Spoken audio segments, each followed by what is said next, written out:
ভাইদের হত্যা করে সিংহাসন দখল করেন, আর এরপর থেকেই শুরু হয় এক নতুন যুগ।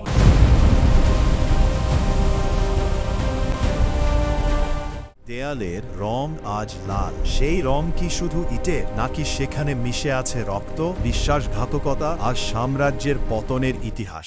দিল্লির হৃদয়ে দাঁড়িয়ে থাকা রেড ফোর্ট শুধু একটি দুর্গ নয়, এটা একটি মৃত সাম্রাজ্যের শেষ নিঃশ্বাস। ১৬৩৮ সাল মুঘল সম্রাট শাহজাহান সিদ্ধান্ত নিলেন নতুন রাজধানী হবে শাহজাহানাবাদ, আর সেই রাজধানীর কেন্দ্রবিন্দু হবে এক বিশাল দুর্গ, যা হবে ক্ষমতা, সৌন্দর্য আর ভয়ের প্রতীক। হাজার হাজার শ্রমিক, কারিগর, স্থপতি দিন-রাত কাজ শুরু করল। লাল বেলে পাথরে তৈরি হতে লাগলো এক অদ্ভুত শহর দুর্গ। কিন্তু ইতিহাস বলে এই সৌন্দর্যের পেছনে ছিল ভয়ঙ্কর বাস্তবতা। অনেক ঐতিহাসিক বর্ণনায় পাওয়া যায় এই দুর্গ নির্মাণে অসংখ্য শ্রমিকের মৃত্যু হয়েছিল। ক্লান্তি, রোগ, দুর্ঘটনা সব মিলিয়ে জমে উঠেছিল এক অদৃশ্য কবরস্থান। যেখানে আজ পর্যটক হাঁটে, সেখানে একসময় পড়েছিল অজানা কষ্টের ইতিহাস। এই দুর্গ ছিল ক্ষমতার কেন্দ্র, কিন্তু এখানেই ঘটেছিল ইতিহাসের সবচেয়ে বড় বিশ্বাসঘাতকতা। শাহজাহানের ছেলে আওরঙ্গজেব নিজের ভাইদের হত্যা করে সিংহাসন দখল করেন, আর এরপর থেকেই শুরু হয় এক নতুন যুগ, যেখানে লাল কেল্লা আর শুধুই সৌন্দর্য ছিল না, এটা হয়ে ওঠে ভয় আর রাজনৈতিক রক্তপাতের কেন্দ্র।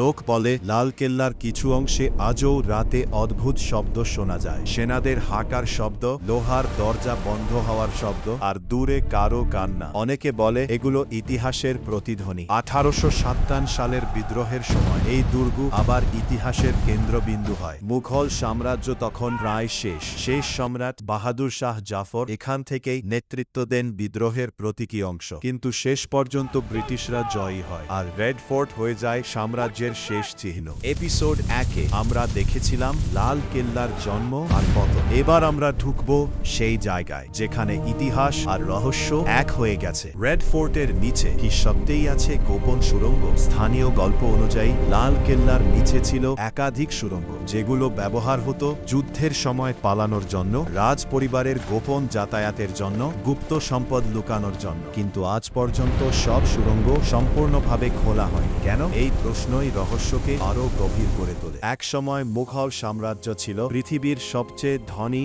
সাম্রাজ্যগুলোর একটি। গল্প আছে শেষ সম্রাট বাহাদুর শাহ জাফরের সময় অনেক রাজকোষ গোপনে সরানো হয়। কিছু ইতিহাসবিদ বলেন ব্রিটিশরা পুরো সম্পদ উদ্ধার করতে পারেনি। তাই প্রশ্ন থাকে সেই হারানো ধন কোথায় গেল? ১৮৫৭ সালের পর ব্রিটিশরা তাকে গ্রেপ্তার করে তাকে র্যাঙ্গুনের নির্বাসনে পাঠানো হয়। সেখানে তিনি লিখেছিলেন কবিতা, যন্ত্রণা আর হারানোর গল্প। তার মৃত্যু হয় একাকিত্বে, আর রেড ফোর্ট তখন হয়ে যায় শেষ বিদায়ের সাক্ষী। অনেক গার্ড ও দর্শনার্থী দাবি করেন রাতে অদ্ভুত ছায়া দেখা যায়, পুরনো দেয়াল থেকে শব্দ আসে, নির্দিষ্ট জায়গায় ঠান্ডা হাওয়া হঠাৎ বেড়ে যায়। বিজ্ঞান বলে এগুলো মনস্তাত্ত্বিক অনুভূতি, কিন্তু ইতিহাস বলে যেখানে রক্ত আছে সেখানে স্মৃতি থাকে। আজ লাল কেল্লা স্বাধীন ভারতের প্রতীক। ১৫ আগস্ট প্রধানমন্ত্রী এখান থেকেই ভাষণ দেন। একটি দুর্গ যা একসময় ছিল সাম্রাজ্যের কেন্দ্র, আজ তা স্বাধীনতার প্রতীক। লাল কেল্লা শুধু পাথর নয়, এটা সময়ের স্তর। মুঘল স্বপ্ন,